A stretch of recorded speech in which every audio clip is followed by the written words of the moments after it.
Hold your mic up. This is how we start them, real casual. Yeah. Yeah, Buzzy drinking. I haven't drunk now in like, I don't even know, maybe a year and a half. How's that going for you? I like it. That's good. I don't know how to control it.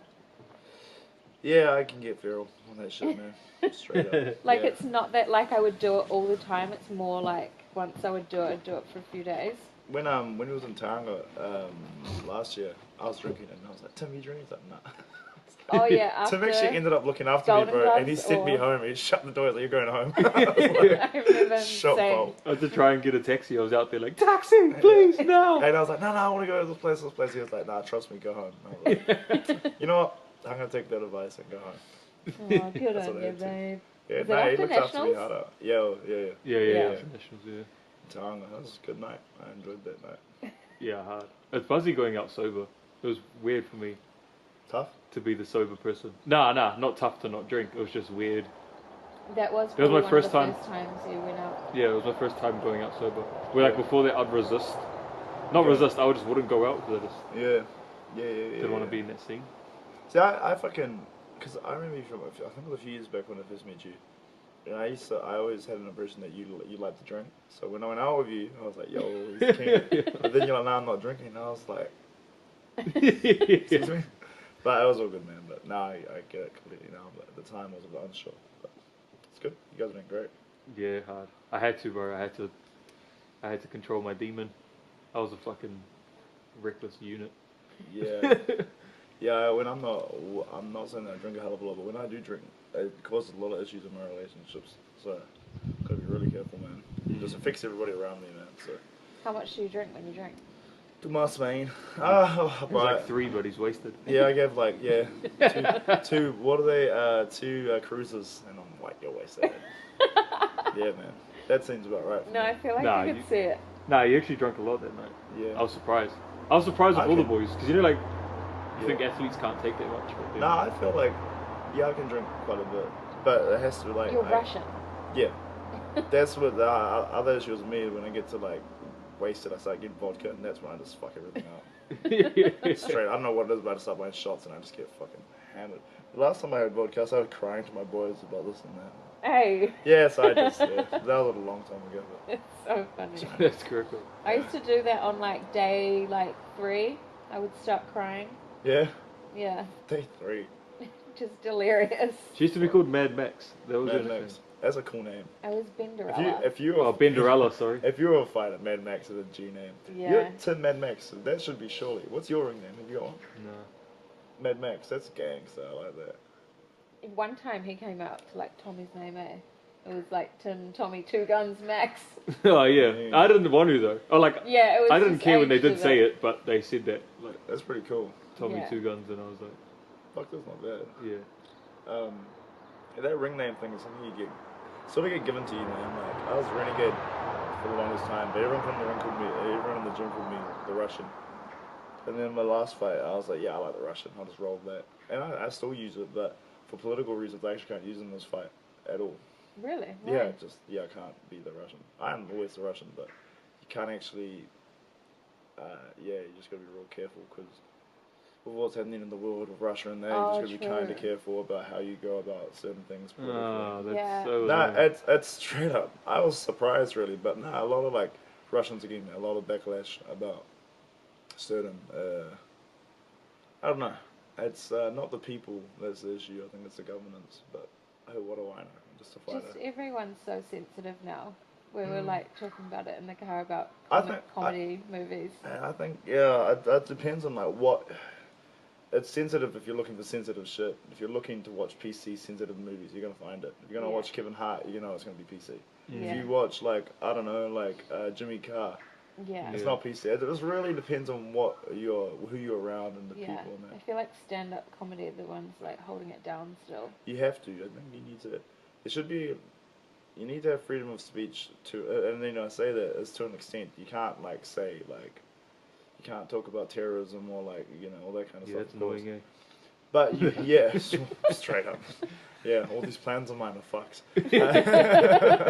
But you can't, man. But, No, yeah. You shouldn't be able to say what you want to say, and I think what you say should be allowed to. You should be allowed to say whatever, and whatever repercussions have from your words, you should deal with. Yeah, So yeah. if you have the balls to say this, that, and that, and then you get met with this, and that, deal with it. It's your fucking. It's all on you, baby. But And you it's like art as well. Yeah, 100%, man. You know, like being a comedian is art. You're an artist. Yeah, so I was turned off for being an amateur because like I don't want to wave my flag and say I'm a New Zealander, and I never had the attitude when I was younger to be a good amateur boxer. I was kind of turned off by having to wear headgear and a singlet and 3-minute rounds. This was like not what I wanted to do. Because when I first watched boxing and I first really got into it when I was like 15, say, I watched professionals with no like headgears or t-shirts and that, and that's what I thought boxing was. So when I saw amateurs fighting in the ABA with 2 sheep and a dog watching, I was like, nah, I need to be being in front of more people than that, and that's where I fire up. The bigger the show, the bigger the performance. So. Yeah, I think the first fight I watched you was at Sky City, and you came out singing that song. That was against Marcus Hayward, and I was like weight training that fight. That was hard because I had lost 10 kilos in 6 weeks. Oh, really? Yeah. After like 3 rounds, where I was just like, man, I got no energy. But tough. I thought you were cheesy. Yeah, when you came out. Yeah, I thought it was cheesy too. But the thing is, bro, is like that comments kill character, and I'm not gonna change who I am because people, consider me cheesy. Yeah. You know what I mean? Totally. That's good. But it's only like it's that dumb first impressions that you get of someone. And then you see you fight, and you're like, "Holy God, this guy's like a fucking animal." Yeah. Yeah, I think That's good as well. Like I think Yeah. world champions all have that about them. Yeah, that you have to superstar. leave. You have to definitely leave an impression, and whether the impression's a good impression or a bad impression, leave a fucking impression. Yeah, That's what I do, agree. and I've been doing that ever since I turned pro. Like wearing pink shorts with the blue trim. That's actually the reason I do that. It's a Muay Thai thing. The hardest dude in the Muay Thai gym wears pink, and you get bashed by somebody with pink shorts. So that's why I wear pink. If anyone ever wanted to know why I wear pink, Yeah. it's not because I'm feminine. It's because it's like it's a diss at my opponent that I'm about to beat the shit out of you, and I'm wearing pink. Ooh, that's the real reason why I wear pink. Yeah. I love that. What does renegade mean? Well, that was probably like a period. So when I think about renegade, that's like a period of my life when I was coming up. And renegade to me means like outlier, outlaw, the different. Like he's a renegade. Like that means you're just different. Don't fuck with him. And that was like a good name, but like I think a name should be bestowed upon you. Shouldn't be a name you come up with. Like, if I had it my way, I wouldn't, the Russian's a cool name, but there's so many more creative names you could come up with, I guess. Yeah. But a name gets given to you. Like Jerome the Panther was given to him. He didn't just come up with the Panther. Nightmare, I don't think she came up with that either. So it's just a name that's given to you by your teammates and that. It's kind of like with Top Gun. Like you got like Maverick and Iceman and all that bullshit. They're given to them. So I think it's similar in the gym. Until you get given that name, that's when you're really in the gym, I think. Yeah. Yeah, hard. It's when you're really This in is a big stage you're about to perform on. Yeah. I can't wait to hear. I really love hearing what like international commentators say when Kiwis fight, or just like it's gonna be really loud, eh? That's fine. I think I'm a dark horse in this fight, obviously, because we come from New Zealand. And when it comes to promoting and what fighters are in the limelight and whatnot, so promoters work as a business. So their business model is to make what? Money. Yeah. So when you have money behind a machine, you can like make that machine into the greatest thing ever. And so Janabek, of course, apparently he's the man. And fair enough, he's a good fighter. But he is also a PR machine as well. That's had money behind him in that. And with our demographic in New Zealand, like boxing is only really coming into it. We got a lot of history and a lot of good fighters from New Zealand, but I think in the next 2 or 3 years, you're going to have a real explosion of talent out of here. You already see it with our gym, and there's other fighters coming up, which I'm not going to name because I'm a part of Peach Boxing and that's my team. But there's going to be a huge explosion of talent. And I think we've also gained a lot of traction too with MMA and the fight community as well. And I think New Zealand as a mixed martial arts / boxing country is starting to gain a lot more respect. And also kickboxing as well. We've had like Ray Sefo, we've had Mark Hunt and that.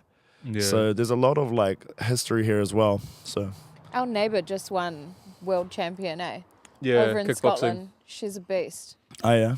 I mean, Yeah. what kickboxing I think has a lot of different organized. I don't know really Yeah. much about kickboxing. Yeah, Yeah. same. But yeah, it's But definitely there's growing. so much talent here. Yeah. Yeah, there is. Yeah, there is. There's a lot of talent. No, Yeah. it's good to be a part of it and to be playing my part as myself in this character in this movie of mine is pretty cool. I have a pretty cool life. So Yeah, hard Can't out. complain, And what man. is whereabouts in Vegas is it happening? First of all, it's happening in Vegas. Like that's fucking Yeah, massive. it's fucking yeah, it's huge. pretty cool. It's my life too, and like I think it's all about perspective. If you think it's a huge deal, yeah, it's a huge deal. If you think it's just another day in paradise, it's just another day in paradise. So how your perspective on life is really important and how you view stuff.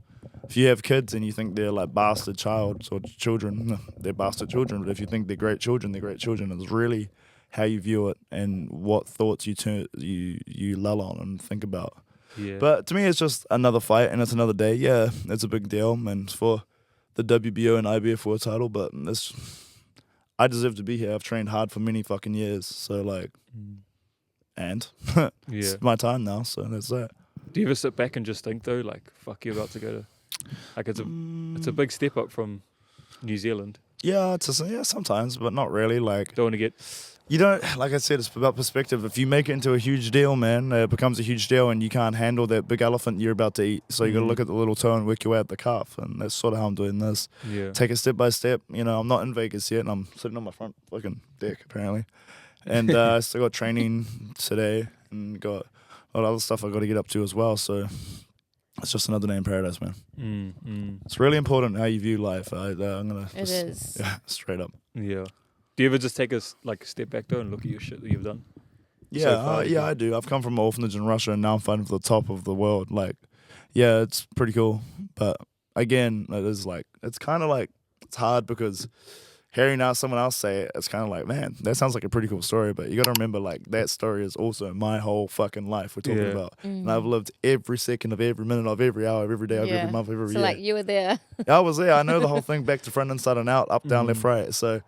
It's kind of tiring to me hearing it from people, especially people I love. Like, you love you guys and all that, and part of me just wants to talk about anything else other than boxing. And Yeah. in this house, in my parents' house, we have a no boxing talk rule, and I think that's really important because you just don't want to talk about it all the time. Yeah. It's like, Hard out. It's So what too else do you get much. up to Totally. then? This is like your relaxation, your oasis. Over there, I got a boat that I'm working on that you guys can see. I got that white car that I'm doing work on at the moment. I got a tank in the garage. So what do you get into? Like, what are you doing to do you get into cars and that? Like, Yeah, I love working. I was an engineer. I'm an engineer by trade, a mechanical engineer by trade. So those skills of like welding, using a lathe, using a mill, like looking after like big machinery that makes like, I don't know, like food and stuff like that. It's all very transferable. So like if you can weld 316 stainless, you can easily work with plywood and use some fiberglass. So I'm real lucky that I did that trade, and that's something that when I completed, I was really proud of because my mum wanted me to complete that. So the boat. nah, my trade. My Trade. set, Yeah. How long did it take you to do that? Too long, and the hard thing about my trade was I was training all the time. So I've only stopped working 2.5 years ago and just boxing. And before that, I would get up, train, go to work, train. And it was difficult, man. Could never do overtime, never do anything. And it was real tough. Probably from 16 to 24, I was working and training. And, you know, I think a lot of people when they turn pro or have ambitions of turning pro, they think that, oh, that's all I'm going to do is be a professional boxer. Bro, you still got to pay the bills, man. Like, I was 16. I think I was 16.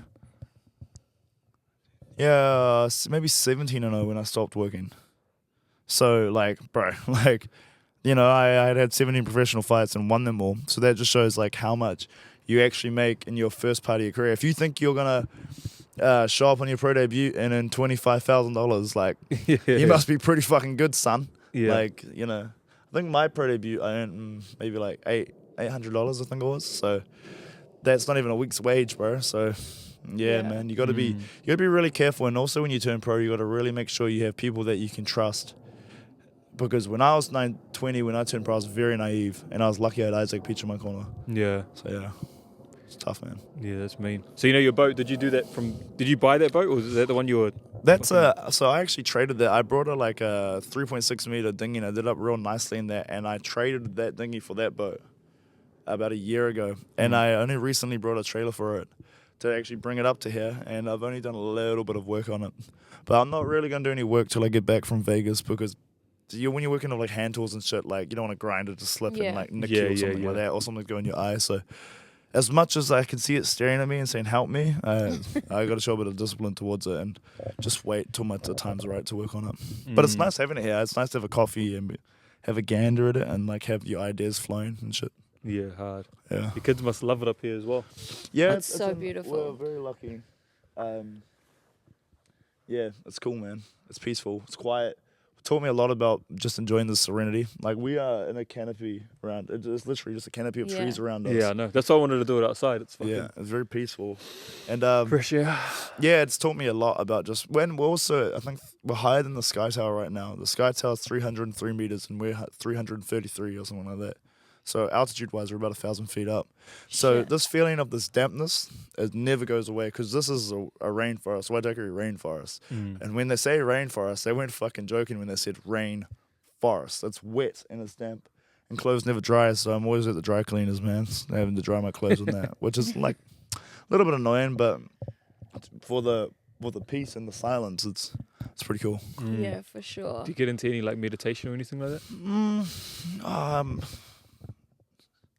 It's more, I wouldn't say meditation as such. I think the shower is a good time to reflect. I use the shower and the car are my two thinking times, and that's when I like kind of, it's more, I wouldn't say meditation, it's more like a reflectiveness of like what I'm doing or where I'm going or how I'm going to approach this or how I'm going to deal with that. Like before this podcast, you have like when I was driving up here from the city, I was thinking about, okay, how will I approach that? What am I going to do? Blah, blah, blah. So yeah, a little bit, but not so much sit down and do deep breathing for 40 minutes. I think if I sat down for 5 minutes and tried to breathe deep, my kid would come in and say something. So I don't know, man. Yeah. But just, I would say more so reflection and just thinking and affirmations more than meditation, I'd say. Oh yeah, you get into affirmations? Yeah, 100%. My whole life is a fucking affirmation. Everything I've done in my life is due to me believing, speaking, believing, and achieving. That's it. You can tell. Yeah. I think like it comes across cocky to some people, but when you do affirmations and you've gotten results from them, you know, like I get you, because like we do that. Hard. Oh, Exactly. 100%. No, it works, man. Like, I think I've always viewed it as like, the affirmations will get you to the cliff, but you got to jump off that cliff. So you got to have actions with your thoughts, man. So me getting a new car, for instance, if I want a new car, yeah, I can get a new car, but I also have to put in the work required. And if you have the right attitude and the right mindset, you'll get it. Like this world title fight, that is all down to like me working hard and me wanting it. The moment I remember, I think it was when I hit 25, I said, yeah, I think it's time to be world champion. I'm halfway to 50. And then within a year, I was fighting for a world title. Yeah. You know what I mean? So when I wanted kids, I had kids. So I'm pretty lucky. When I wanted new players, we got new players, and this is good, man. Can't complain. I think a lot of people forget that as well, that you got to, with your manifestations and affirmations, you got to put in the work. Oh, 100%. I think it helps you put in the work though, because it brings it to the forefront. Like you're thinking about it all the time. No, but I agree. Like you sitting there and saying, I want this to happen. I want Yeah, this to yeah, happen. yeah. But you're still sitting here, Chief. You're still sitting here, mate. You actually got to be really proactive with what you're doing in life. And like, for instance, I wanted to be a world champion. And last year I had one fight. And I think I had 354 5 days out of the ring or something ridiculous like that. But I still knew I was going to be a world champion really soon, or fight for a world title real soon. And even though the road was a bit murky and a bit foggy, and there were like trees everywhere, and I had to get through these obstacles, I still got through the road and I still got there. So, you know, you just got to keep the faith. I think that's a huge part of life, is keeping the faith with 1, who I am, 2, my journey, and 3, like what's coming to me, and just to be prepared for it. You know? Yeah. How do you deal with? I know, like you did some pretty heavy training camps and stuff. Yeah. And had quite a lot of people pull out because of injuries, and like, how do you get, you know, through those training camps and then get just so disappointed? How do you deal with that when you know you've put in so much work? Like, I didn't really deal with it the best, to be honest. Like, I pride myself in professionalism, and You know, you know, it's a couple ways to look at it, but I took kind of philosophically, like, for me, I just said, you know what, fuck, it wasn't meant to happen. Now I can say that, but at the time when you're like fucking down to your last dimes and cents and that, and you've had to have a conversation with your parents about how fucking broke you are, because like, when you get paid as a fighter, when you what? Yeah, when you fight. When you fight. When you Yeah. don't fight, you get no money, bro. And you can only stretch the money out so far and for so long. And no matter what investment fund you put your money into, bro, that yield of 5%, you know, it's not going to give you a hell of a lot, bro. yeah. So you got to be kind of careful, man. But I also had other things going on as well. Like last year, I own a half a gym in Tat Pen with my cousin Imran. And, you know, that kept me busy and kept stuff coming in. But it was tough, man. And it was hard seeing my teammates fight all the time. And I felt like I was just being sidelined, especially when you're in the prime of your career. And that was difficult for me. But like I said, man, everything happens for a reason. And I fought this year, and then now I'm fighting for a world title. So maybe part of it was the world. I wasn't ready. Maybe I wasn't mature enough. Maybe I need to learn a bit about patience and learn how to deal with myself a bit better. Because I'm 26. I left school at 16. I had to grow up a lot when I was 16. It was difficult, and it's been very hard. You know, very, very hard in terms of the training, in terms of like the attitude, the discipline, and that.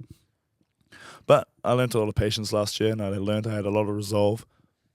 So, and no matter what was happening in my life, I stayed true to who I am, and you know, I bear the fruits of my labor, so to speak. Yeah, hard. You That's what I can was. definitely see your patience. I was watching your fight versus, what's his name? Senatrim?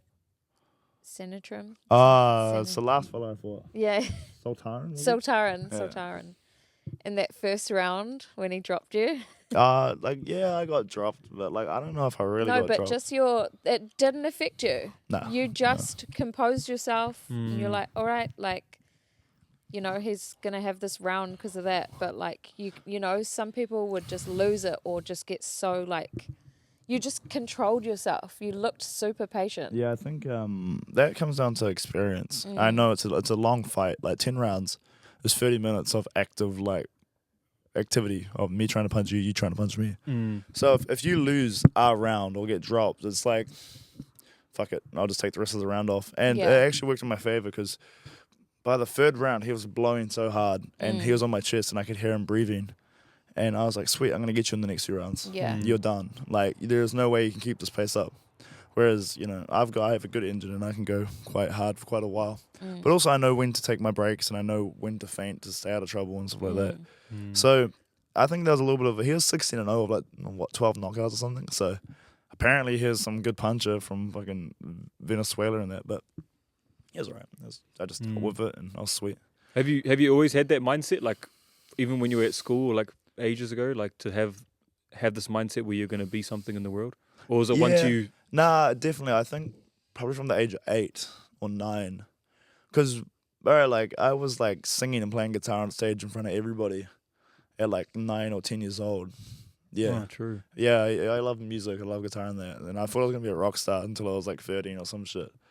But I've always loved performing and arts and, you know, being in front of people and being a show person. That's what I like to do, and that's where I thrive in that sort of environment. So I would have probably done something with music or done something with acting or done something in terms of show. I like that, you know, I like that kind of stuff. That's who I am, I'm a performer at heart. And what boxing's allowed me to do is use my raw physical aggression and the pain I have from being adopted and so on and so forth I get to express myself and be me, but I also get to perform. So as a professional, it's really awesome that I get to be me at 150% and be this character I want to be. But then when I come home, I'm also just not that person as well. So it's cool. It's very two opposite ends of the spectrums with me. You'd think, well, what you watch with me, you'd think I'm this real like chatty, like man person. Bro, you will not get 2 cents out of me at home. I don't talk, bro. Like, it's not me. Like, I just like to relax and do my own thing and be quiet. And I like to be alone, man. That's what people don't really get, is I actually need my space. Because, bro, like, if you have a camera on me, yeah, it's my job to be a showman and sell myself. But it's also very exhausting as well, because you're at 150% of the time, and it takes a lot of, like, mental energy to get everything flowing. It's not just like, you know, it's tough. It's tough being a performer all the time. So that's why at my house and my parents' house and even with my friends, none of these motherfuckers talk to me about boxing, bro. Like, it's not what we do. Like, I don't need to hear your comments. Comments kills character. I don't need to hear other people's comments. I don't read comments. I don't read articles. I just be me, man. If you love me, man, that's cool. If you don't like me, I don't give a fuck, bro. Because I'm still going to be me. I'm still going to be doing my thing. And what's better is not to sit on the fence and have people just like you. Either they love you or they fucking despise you. And that's exactly what I am. And that's what I'm going to be. I'm sure, right? Talking right now, and then this will go up on YouTube and Instagram, whatever. People are going to say he's a fuckwit.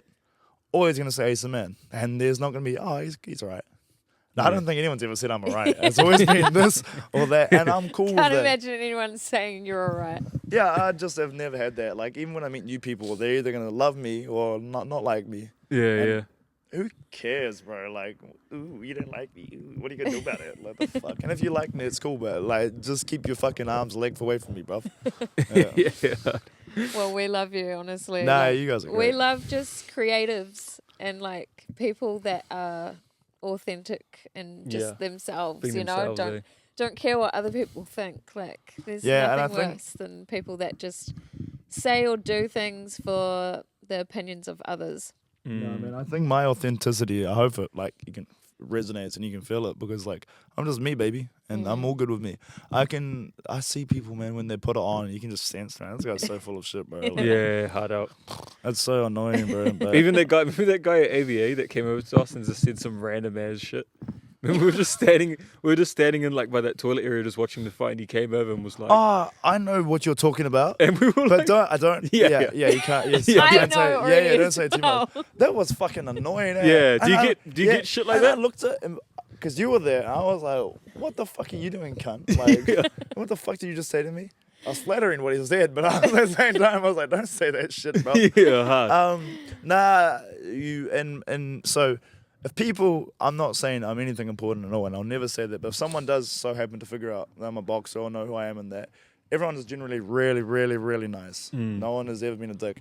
The only time people like to be fuckwits is when they drink. Yeah. And I've had that a few times when people have been a little bit lippy. I went to this 50th Liston College reunion where they invited me to do a talk and stuff like that, which I thought was crack up because I was one of the worst students they ever had, and how I just changed their fucking opinion like that. And when I was leaving, this old dude with a spear, he's like, "My son's gonna get you one day, son." And I was like, "How about I break your fucking nose, cunt?" And then we'll see who's talking. I didn't say that to him. That's how I felt. I was just like, bro, like, say that when you've had any drinks, then we'll see how brave you are, mate. Like, Yeah. but I have never had. That's one thing. Is like, if I was to drink, not saying that I do, I'm gonna always make sure I have my friends around me. Yeah. Like, and my friends are pretty fucking big, and I'm gonna make sure that I'm always in an environment where I feel safe. Yeah. And I'm not gonna go into any random dingy alleyway or random bar or club or anything. I'm gonna make sure it's a place that I know and that I'm comfortable with. And yeah, you don't want. Tim's a fighter, so he's gonna have a target on his back. Anyone that's a fighter is always gonna have a target on their back. Yeah. So that's why, if I don't need to be in that situation, I won't be at all. And if I do, I only go to like one bar, and that's it. I don't go to anywhere else. Yeah. And I'm pretty lucky that the bouncers like know who I am, and I'm friends with them, and they're always just watching, and they're always really good to make sure I'm safe and sound and that. And they won't be scared to tell me to go home if I need to go home too. Yeah. So that's good. But I don't. Then again, I'm like I said, I've drunk a few times. I can count on my hands how many times I've drunk over the last like fucking 7 or 8 years, and I think it's only like 8 or 9 times. So yeah, I haven't. Yeah, it's not really what I do. But if I was to, let's just reiterate that. What do you reckon, like, becoming a world champ would, I don't know, what would it do for you in terms of, like, how... What would you spend the money on right yeah, now? Tell me right what now. would you spend the money on? Would you party? Would you, like, would you go down that Ryan Garcia road? Nah, I've already got a game plan in place for whatever happens. And the first thing is with money is like, no, I won't spend my money.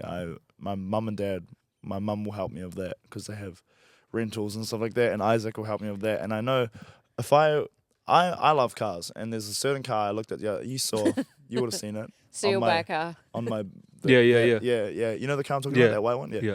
And I really want to get that. And I was like, should I not? And I don't think it's appropriate if you haven't got like all your ducks in an order, like in terms of like owning like a few houses or rentals or whatever. And I'm not at that position yet, so I think it'd be really dumb for me to spend on a liability. Yeah. So Oh, yeah, no. and to be honest, I know who I am. For most of my life, I've had nothing. I've been on real terrible wages as an engineer and as an apprentice and that. And I was happy when I had nothing, you know. And I think we've been world champion in that. I think it's just really important I keep my circle tight like it is now. And it's been tight because I'm just happy with my friends and I'm happy with the people that I love. And I'm good with that. So I think after the fight, I think it's going to be in a huge adjustment period. I think it's going to be a little bit difficult to some extent. But you got to remember, I can always come here and no one knows where I live. You know, I can always go down to the dairy with like some shades on. It'll be all good. Like it's all gonna it's gonna be sweet. It is again perspective. If you think it's gonna be a big deal, and if I become a real arrogant, egotistical prick and think I'm the man, then it would be a massive deal. But I don't feel like I'm like that. I feel like, you know, people are nice, and if I'm polite, they'll be polite. You know, so I'm not too worried about it. And like I said, I got my mum and dad. I got Isaac and there. Everyone will be sweet and look after me and make sure I'm good. So, and I got you guys too. Like, it's cool, man. So I'm not gonna waste my money at all. I have last year, man. I didn't have a hell of a lot, and I learned how to stretch $1. Even to this day, bro. Like, I'm not cheap. I don't think I'm cheap at all. But I'm not gonna spend if I don't need to. And we've learnt that a lot. That's probably what you had to. Yeah, I had to go through last year to be in this position. Yeah, exactly. Because if I had fought for a world title last year and had the same attitude I had this time last year, I would have blown it all. Big time. I just not. But now I'm very like, I'll get a coffee. Like, I'll get a coffee in there. But man, I got my Jordans somewhere over there, and even buying those, bro, and they were at a discounted price because the guy knew me and that. He was like, instead of X amount, it'd be X amount. Even then, I was just like, I just don't know if I want to part with this money, bro. I just don't know. It gets like that. I'm like that I'm like that now. We look back at our lifestyle and we used to go out shopping and spend like $2,000 in a couple of hours. Yeah, and I go just out couldn't. for lunch every single day. I couldn't fathom that, bro. Like even my kids, I can't right? imagine going back to that, even like if we did have that money again. Because like, even my kids always arcing on about like, I want this and I want that and I want this. I'm like, bro, you'll like that toy for like 5 minutes and then you won't play with it. And I know that through watching you guys. So what's better for my kids is not to buy them toys and shit. Just take them out to the park and take them to the beach. It's free. That's there. It's a public space. It's good, bro. All the op shops we've been finding. Op shops go hard. Take them to the op shop and they're like, shops. oh my, like it could be an old ass toy, but they're like, oh my god. Yeah, man. Op shops. But even shopping wise, bro, there's an op shop in New Limbo, like, bro, like you can get some hard out deals in that, man. And I think that's important. But this is where this is from. Yeah. And your jeans. I got these jeans for him too. Yeah, and that's fucking mean, bro. But I also think that I've been through a lot of training camps without any fights happening. I didn't have a rest last year, regardless of like what I was up to. I was still training all the time. This year I've trained. I would have been 20 weeks training, with not really any rest. So after this fight, I'm definitely gonna have a couple weeks off. I'll still train, but in my own time and pace and all that. But I'll stay pretty low key afterwards, and we'll make a game plan. And I think we'll fight again at the end of the year. That's what the plan is. But I feel like a holiday is, rather than like going out and buying shit, like having an experience and like getting to enjoy a holiday or something, even time off with your kids is like. Yeah, I definitely. Yeah, there's a few places you can go holiday wise, but like I said, bro, this place is pretty private, and I have a few things here I want to work on. So I don't see what's wrong with me just rolling around with my like jumper and like stubbies on and boots and just fucking around up here. Yeah. And it's fine. I'm not too fast as long as I feel good. I think that's what's important. It's this is my life at the end of the day, and I need to feel that I feel good. And if I feel good, then we're good. Totally. It's just been tricky because everything at the moment is on this fight. So the result of this fight, like, I believe I'm going to win. I'm going to always say that 100%. I don't know what's going to happen afterwards. I don't know, this place. I think we only got this place for another like 6 months or something like that. And then we got to figure out, okay, where we're going to go next. What school's Taryn going to? So there's a lot of decisions I got to make in the next couple months. And just got to take my time with it and not rush into anything. That's nothing. It's just not rushing my work, and taking my time is really important. You know, it's like you work in your boat and your car and that tank inside and shit like that. You want to rush it because you want it to be done, but you also want it to be really, really good too. So Then have to do it again. yeah, just take your time, bro. So I'll just do that. Can we And- talk about your upbringing? Yeah, 100%. Yeah. So you were what born aspect? in Russia? Yeah, St. Yeah. Petersburg, Russia. Yeah, And- me and my twin. Wow, there's a lot to be said about that. And one thing I'm gonna say, from the moment I was adopted to like say 12, 13, I had a really good life. Like my parents were great, okay? And I think one thing that is frustrating, and I think maybe hurts my parents' feelings a little bit, is like I am always viewed as a bohemian rastfooty child, where I'm just a poor boy. I need no sympathy, like that I had this real tough, drugs, alcohol, and all this bullshit. But my childhood was great. I had, my parents did their best and did an amazing job. My start in life was shit. And my start in life was due to the fact that in 1991, the Soviet Union collapsed, right? The Union collapsed, and then shit went into despair. All the economy was fucked. The people were fucked. There was no food. It was very poor and very cold and very dark in that part of the world. There was a surplus of of children and shit, and the parents couldn't afford to look after kids. A lot of men killed themselves and turned to alcoholism. A lot of women turned to prostitution to make money in that. So there was a lot that happened in that part of the world, and it was a very, very tough time. So I come from a place where it was cold. It's a real hard environment. I have 8 siblings in Russia. I'm number 10 that I don't know at all. I got a mum and dad that I don't know at all, and I only know my twin. The only blood relation I know in my life is my twin and my 2 How kids. old were you when you got adopted? 18 months. And did your parents take you and your twin? Yeah. Yeah. Nikolai. Yeah. Yeah. So what last name is that? Is it your birth parents' last name, or your So- adopted parents? So the one that I'm rocking now, Yeah. Mikhailovich, that's my middle name. Oh. So there's a story. So I'll Yeah, kind of because your explain. amateur fights you. Yeah, so my name on my passport and my license is Andrei Mikhailovich. That Driesen is a Dutch last name that my parents gave to me when they adopted me. And Driesen, the actual translation of Driesen is son of Dries, son of Andreas, son of Andre. So my name is literally Andre, son of Andre, which is fucking crack up. Like Max. Yeah, it's fucking crack up. So Mikhailovich is my middle name. So on my birth certificate, it's Andrei Mikhailovich Vahovic. Mikhailovich actually means son of Mikhail. So my birth father's name was Mikhail. So when I went to turn pro, it was kind of a few reasons I changed my last name. One was like I wanted a clean slate. I wanted to be something that I felt like I could create. Because with Driesen, that was a name that, one, is hard to pronounce, especially when you read it. Mikhailovich isn't any easier. But 2, I wanted to be something where I could be me, and me to the fullest extreme. So I thought Mikhailovich was cool, and I just rocked with it. And I just use that's just my stage name, and that's who I am. And I feel like I have this luxury of like not knowing anything about my life and my family and that. So I might as well just make this life fucking awesome and be who I want to be. And that's Andrei Mikhailovich. So yeah. Oh, that's mean. That's so And- cool. So can you speak fluent Russian? Niet.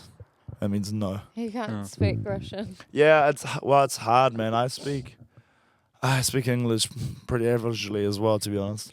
But But wait, so where did you get adopted? Did your parents internationally adopt, or were they from there as well? And then no. So my parents lived in New Zealand, and Right. then they flew over to Russia to get us, and then flew us home. Then we went Right. through like Holland, and then Singapore, then New Zealand, and then we stayed Wow. in New Zealand. Yes. and what made them do that? They have their reasons. Yeah. I'm not gonna say what it is. Yeah. I can say it privately, but I'm not gonna talk about it on here. Yeah. That's That's great. And are they amazing. Russian? No, my Marcel, who adopted me, is Dutch, and my mum's English, Paula. Oh, true. Yeah. Crazy. That's great. And what, like, was it hard growing up trying to figure out who you were, or like? Yeah, when I got to, so my life had a weird arc when I got to like 12 or 13, when I really started feeling like abandonment issues and like a lack of trust and lack of not really knowing myself and that. And I started drinking at 11 or 12, like actually just getting blackout drunk for no other reason other than I thought it was fun, like wasted. So I went to like counseling for alcohol and drugs at like 12. And then I went to therapy at like 13, and then I think from like 13 till 19, I did just lots of drinking, lots of boxing. And I got kicked out of school at 16. Got into lots of fights. I got bullied a lot of people myself. It was tough. It was tough, man. School was tough. Always felt like an outlier, and I always wanted to fit in, but I could never quite fit in. And I had a lot of identity issues. I didn't quite know who I was, and that's probably one thing I'm most proud of is like I actually know who the fuck I am now. I stand by it. But when you're growing up and you don't have a sense of like passion about anything, it's very hard to identify with anything. I don't know what the fuck I was gonna do, and I guess a lot of teenagers have identity issues, but I guess with me being adopted in that, it was just like compounded like 10 times. I think over. that's like a really like age where when you're like 12, I think kids kind of get a bit more manipulative, and you probably get betrayed for the first times from like friends and stuff, and it would probably like trigger that whole I think rejection type feeling. I did, definitely.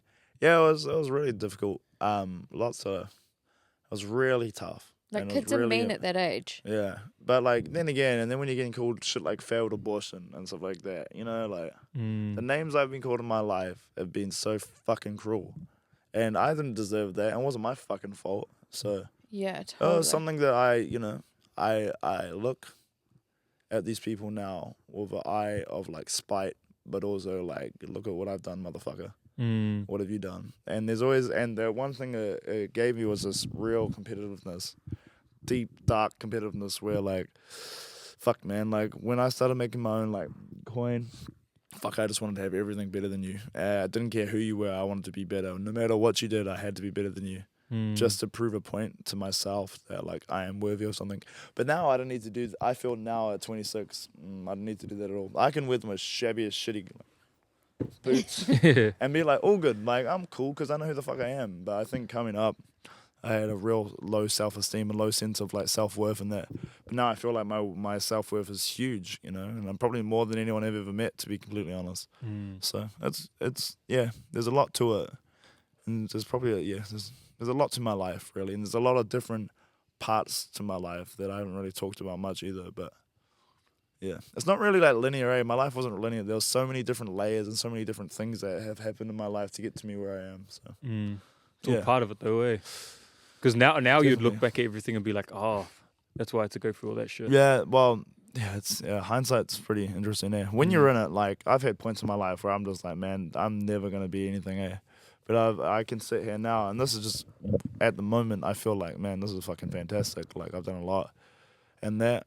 But there was definitely times when I was like, man, I'm just gonna be a nobody. I'm just useless. I'm fucking terrible at this, and it was hard. I remember when I was working as an engineer.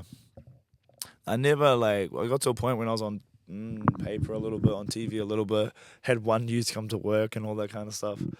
And man, I was always like, my last job was such an outcasted person in my department because I was the boxer. I was never treated as an engineer, and that was something that was a real struggle as well. And I remember when I handed in my resignation, one of the other engineers started clapping and laughing because he was happy I was leaving. And I remember that shit to this day, bro. Like not happy for your success. Nah, he was just like, later, motherfucker. So I was just Like thinking you're not going to be any better. yeah, because I said, I told everybody I'm leaving because I'm going to follow my boxing, and he just started laughing and clapping. And I was just like, so, you know who you are. If you're watching this, but it's all good, man. Like, you need to go through shit like that in life.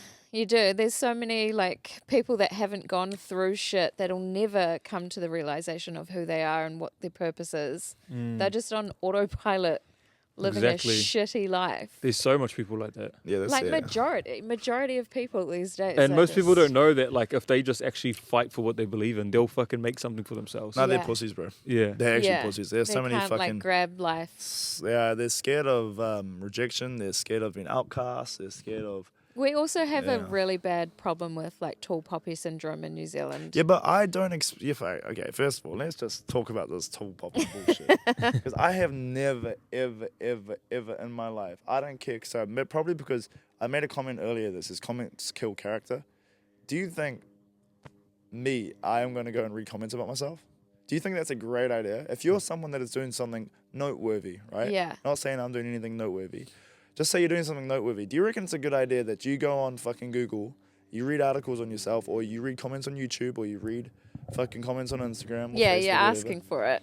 Do you reckon that's a good idea? No. Do you reckon that's a do you, Nah, do you, it's more like in person, the way people treat you, or Or just like the laughing at you. That's was- someone that was- jealous that was- because they yeah, can that never was- ever like go for their passion. They're Yeah. choosing Yeah. the safe route in life. They get their 9-to-5 job, and that's them. Well, some people are just happy doing that. And he doesn't. reckon they're happy? Oh, yeah, he's just there. Some people just get comfortable, man. That's Yeah. all good. Look, man, like what I do isn't easy to. You may see, like, I don't know what the fuck people think of me. I have got no clue. But you may think, his life's all good. Like, but my life is fucking hard, bro. Nothing about my life is easy. The training is horribly tough. The diet is really, really difficult. Making sure you don't like say anything too out the gate is really important. Making sure that you're on point with everything that that everything. I gotta be in charge of a lot of shit and look after a lot of shit too, man. Like it's not easy. I tell people around me, I'm like, man, I envy the dude that has a 9-to-5 job sometimes because, bro, that shit's easy. Like imagine Yeah. just clocking in, then clocking out, then having a drink. Fuck me, that sounds like a mean life, bro. Like, oh Yeah, my I know. lord. But then again, like, am I going to be washed away by the sands of time, or am I going to be etched into stone for the generations to remember? And I know which one I'm going to be, Yeah, bro. totally. You know? Yeah, we talk about that all the time, like with Tim transitioning out of being a builder and doing like 9-to-5, building other people's dreams and stuff. Yeah, to doing this now. Just got to take the risk. You have to. And don't fucking care what people say. That's the main thing that I had to Yeah. overcome. Yeah, man, it's you gotta be pretty selfish, and you gotta walk to your own beat and be okay with that. Look, man, if you gotta think of it like this, man. If there's a highway and there's 1,000 people on that highway, it's probably not the right highway to go down, bro. And if you start climbing up that mountain, you're gonna be laughed at going up the mountain because it's hard. But when you get to the top of the mountain, you're looking down. Trust me, the view's pretty incredible. So that's where you really want to go. And people You wanna- start cheering once you're up there. Yeah, man, they do. Hard out. Yeah, people. Yeah, that's exactly what happens. They'll be like, "You're crazy. What the hell are you trying to do now?" And then when you start Yeah. getting some traction and get momentum, they're like, "Fuck this! I Even knew this when guy we had a good idea." Yeah, Yeah, I don't even want to when say too much about what's happened in my life, but like, yeah, you can definitely. Like, it's just, yeah, man. it's more just like upsetting when it's close people to you, like that Christmas when we said that our goal was to like stay sober and make a podcast and this shit, and like some of our family like laughed, we're just like, fuck, Yeah, come Because it on. looked impossible. To be honest, I had the same thing when I said to my parents, I'm finishing up work and I'm gonna do this and this and that. Bro, I was met with like a deafening silence, bro, and just a stare. And that's all good. I was like, look, man, like, just trust me, it's gonna work out. And yeah, it takes a little while for people to understand and to get there, but the people that I love are on board with me now and believe in me. So Yeah. that's all that's important. And I owe a lot of thanks to my parents and Isaac and Alina and everyone around me, really. So Yeah, that's me. Yeah, they're amazing. I look up to Alina like crazy. She's just superwoman. she is pretty cool. I'm very lucky. So how do people find you, bro? If they need to find you. They need to find me. Drive, bitches. No. Imagine we keep that in. Here, come, bro. I'll be waiting in that bush with a fucking gun, bro. Let's see what fucking happens, cunt. Yeah. You think I'm not set up as a Russian fucking military expat? What the fuck is that? Nah, how can they find me? Wait, is the fight gonna be aired? We don't know yet. It's not confirmed by. It's Guys War pay-per-view. It will be. I don't know if I'm allowed to say that at all. Maybe. Surely There'll be ways to for watch it, though. fuck's Nah, it sakes. has to be. It has to be. Fucking way it won't be. Yeah. Nah, I'm sure it will be. You can find Andrei on Instagram. I'm sure you Just guys. Instagram. Yeah, that's really Yeah. the only platform I use. Facebook's too old, man. Yeah. What are you so- there, Andrei Mikhailovich? Andrei Mikhailovich, the Russian. That's it. Yeah. That's who I am. That's That's we'll what I find roll with, man. We'll also be posting when his fight's happening Yeah. as well. Yeah, I can't wait for that. When's that? 2 weeks. What day is it today? It's Thursday. It's Thursday, 2 weeks Friday. 2 weeks. So on when are you off to Friday. Vegas? Next Friday, I'm out of here. Oh shit! Nice. Yeah, Nice. it's. I'm excited, man. It's always shit leaving the kids in that, but It's always my fun job. as well. yeah, man. No, I've done it a lot recently. Going to Albury twice. Fuck me. Yeah, bro. yeah. How were Yeah. your training camps anyway? Training camps have been first of all, as a professional athlete, it is in my best interest to be as professional as possible, and being professional means 24/7, 365. Like, the way I'm professional here is the way I'm professional at the gym, so the way I conduct myself out and about doing my jaws and all that stuff. So being that on point with everything all the time, in terms of just everything really, is hard. Yeah. Extremely hard. And a lot of people can probably do what I do for 2 or 3 days, but for me to do it for about 20 weeks straight now has been incredibly difficult, and it's incredibly frustrating and incredibly it's when you do something over and over again. I know what the word is. Repetitive. Yeah, it is. But that's what I have to do. Mm. And, I'm going to reap the rewards of what I've sowed soon. And it's not just that. It feels like it's been I started boxing officially when I was 15. So it's really been an 11-year training camp leading up to this moment. So I'm going to stay at the top. And when I get to the top, I'm going to stay there and enjoy the view for a while. All right, so 13th of July, we'll be tuning in. Yes, so it's the 13th of July in Las Vegas, but it'll be the 14th of July here. Oh, true, yeah. 18 Days hour difference. Yeah. But the timing's not bad, eh? I mean, the UFC's normally on at like 12 o'clock. Yeah. I think in Vegas, I'll be on at about 4 or 5 p.m. Sunday night. That's awesome. yeah. So it won't be too bad at all. That's all good. But if anybody can't find the stream, just message me on my page. Yeah, man. Send you guys a little page. Don't. I'm sure. No, that's all good. I'm not getting any pay-per-view points for this, but I get a flat fee, so I don't really care too much. Holla at me. I'll give you guys a site. You watch everything If I was 4K. if I was getting pay-per-view points, I'd be like, nah, mate, I need that money. Yo, if we can't watch your pay-per-view, hit me up. 4K, perfect. Yeah. Doesn't cut out, no ads. What, crack stream? Is that the one? Nah, it's the other one. Interesting. I use streams and sometimes. Yeah. Fancy. Nah, do watch everything on it. Really? Yeah. And it's like hard out. Yeah, It's clear. everything. It's basically like you've bought the fucking pay-per-view. Multiple UFC, screens everything. as well. Yeah. Like, I'll be watching in the kitchen on a screen. He'll be like watching in the lounge. I just get the insecurity of like just before the main event, I don't I want the stream to know. cut out. And you're like, Yeah. No, if it's ones we can buy, Yeah. then but all the boxing never gets streamed here. Yeah. yeah, It's fucking terrible. bullshit. It's because it's to do with different. So you got the Zone, which is a platform. Then you got Boxer, which is a platform which uses Sky in the UK. Then you got Top Rank, which uses ESPN. Then PBC. It's because uses everyone Showtime. wants a sub. Everyone's sub hungry. Yeah, it's really annoying. And I wish they had more of a streamlined channel where everybody Yeah. could just use, and that was it. But 100%. that's not how they work, bro. So Mm. everybody's trying to clip the ticket somewhere. So it's all Yeah. good, man. But anyway, we appreciate having you on. Hard. Well, Thank that's you. been a mean We chat. love you. Love you guys too, man. Love you too, man. It's so good having you guys on this. Yeah. Bye. Peace. That was awesome. Thank you so much. Oh, anything for you guys, man. Appreciate it. You guys are so lovely to me, so.